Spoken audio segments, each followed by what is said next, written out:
آپ کی آمد بھی عجب ہے۔ سارے حمل کے دوران حضرت آمنہ فرماتی ایک دن مجھے حمل کا بوجھ محسوس نہیں ہوا، ایک دن بھی حمل کا بوجھ محسوس نہیں ہوا۔ اور جس دن آپ پیدا ہو رہے ہیں، آپ کے والدہ کے سرانے آپ کی لیڈی ڈاکٹر شفا بنت عمر یا شفا بنت اسد، یہ حضرت عبد الرحمن بن عوف کی والدہ ہیں، وہ موجود ہیں۔ بچہ جب پیدا ہوتا ہے تو 9 مہینے کی رکاوٹ ہوتی ہے، تو بہت ساری گندگی ماں کے پیٹ سے نکلتی ہے جس کو آنول کہتے ہیں۔ پھر اسی میں سے بچہ لتھڑا ہوا پیدا ہوتا ہے اور وہ سارا گندگی میں بھرا ہوتا ہے۔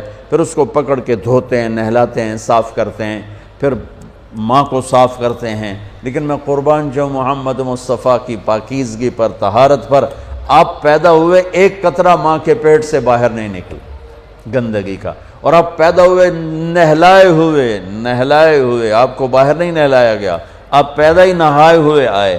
اور جب آپ جیسے جیسے آپ باہر آ رہے تھے کمرے میں نور پھیل رہا تھا، اور جب آپ پورے باہر آ گئے تو پورے کمرے میں روشنی، نور اور خوشبو پھیل گئی۔ اور آپ کی ناف کٹی ہوئی تھی ماں کے پیٹ، ناف اور آنت ملی ہوتی ہے نا، اس کو باہر کاٹتے ہیں، آپ کی باہر نہیں کاٹے گی، ماں کے پیٹ سے کٹ کے آئے۔ ختنہ بچہ پیدا ہو تو اس کا ہفتے، مہینے، سال بعد ختنہ ہوتا ہے۔ میرے نبی ماں کے پیٹ سے ہی ختنہ کروا کے آئے، سبحان اللہ۔ اور دائی نے پکڑ کے ماں کے پہلو میں لٹایا تو آپ کی عمر 15 منٹ 20 منٹ، جو ہی لٹا کے پیچھے ہٹی تو آپ نے ایک دم پوری طاقت سے پلٹا لیا، الٹے نہیں ہوئے، سجدہ کیا۔ ایک ہوتا نا بچہ الٹ جائے اور منہ ہیٹھاں تے پیٹ دے والے پہ، نہیں ایسا نہیں، آپ نے ایسے سجدہ کیا، پورا سے گھٹنے اٹھا لیے، گوڈے اٹھائے ہوئے ہیں، کمر کو اٹھایا ہوا ہے، جیسے ہم سجدہ کرتے ہیں اس طرح لمبا سجدہ کیا۔ ماں بھی ڈر گئی، دائی بھی ڈر گئی۔ اس کے بعد آپ نے یوں سر اٹھایا، سینہ ایسے کیا اور اس ہاتھ کا سہارا لیا۔ یہ معصوم بچہ ہے، ایسا کام تو 6 مہینے کا، سال تک بچہ نہیں کر سکتا۔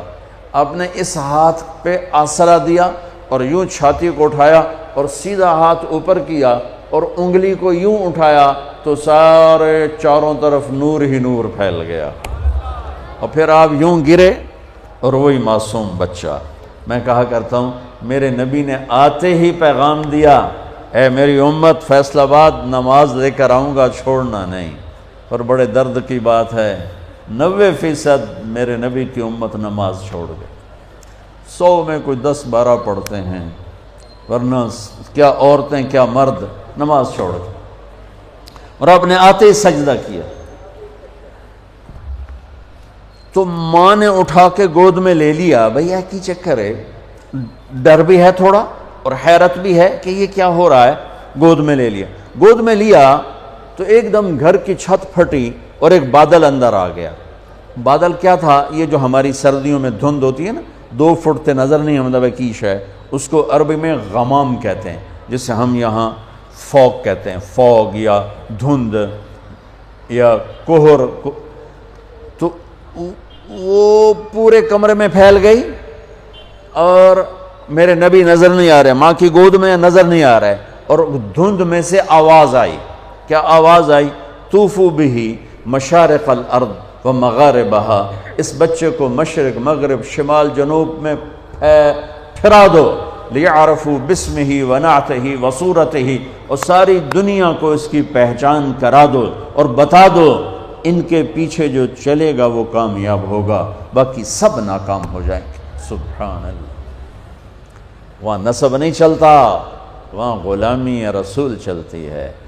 ابو لہب کوئی نسب میں کمی ہے؟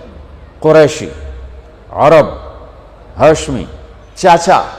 اللہ نے کہا تبت جدا ابی لہب و تب، بلال حبشی، ابن حبشی، غلام ابن غلام۔ اور میرے نبی نے فرمایا بلال،